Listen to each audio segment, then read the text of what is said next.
question, and by a drawing of cards, Ms. Eastman, you go first. Congressman, you risked your life in service to our country and eventually rose to the ranks to becoming general, for which you should be absolutely commended and respected.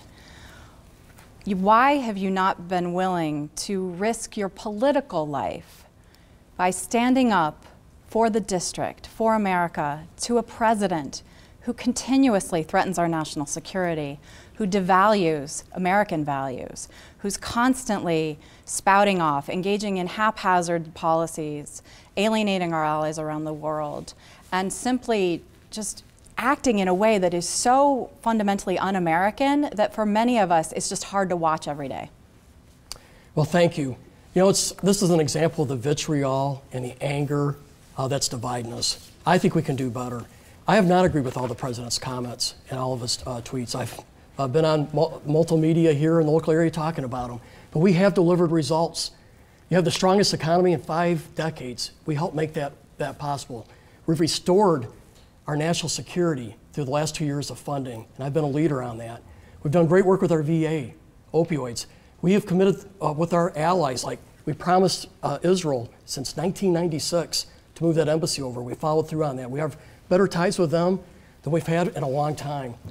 We've improved our relationship with the Sunni Arab countries so we can focus on ISIS and Al-Qaeda.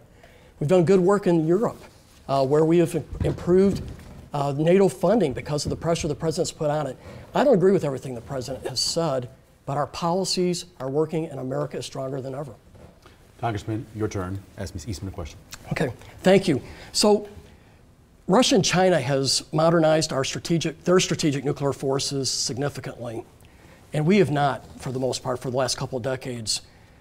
My question is, Nancy Pelosi and the ranking member in the Armed Services Committee for the Democrats, so they want to cut funding for strategic nuclear modernization and go from our ICBMs, our bombers, to submarines, which we call a triad, and reduce it to 2 by cutting off our ICBMs. Would you support that? And what's your views on strategic nuclear deterrence? Should we maintain our funding or cut it? Well, if we look at we have 71,000 nuclear warheads in our country, which seems to be enough. We continue to put this narrative out there that we need to keep funding more and more nuclear weapons, weaponry in general, despite the fact that the Pentagon has said they actually don't need that money, and General Mattis has said that he doesn't need any more of it, and actually what he needs is appropriate and adequate funding for the State Department. We know that not only is the State Department underfunded, but we have key cabinet positions that haven't been filled, ambassadorships that have not been filled.